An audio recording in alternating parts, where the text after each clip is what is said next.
Πολυέκο Group έχει στη γκάμα της σωλήνες αποστράγγισης με την εμπορική ονομασία Τρενοσούρ και Τρενοπάλ.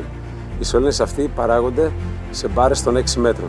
Επίσης, η εταιρεία μας παράγει το διάτριτο σωλήνα αποστράγγισης Polytren, ο οποίος παράγεται σε κουλούρες των 50 μέτρων.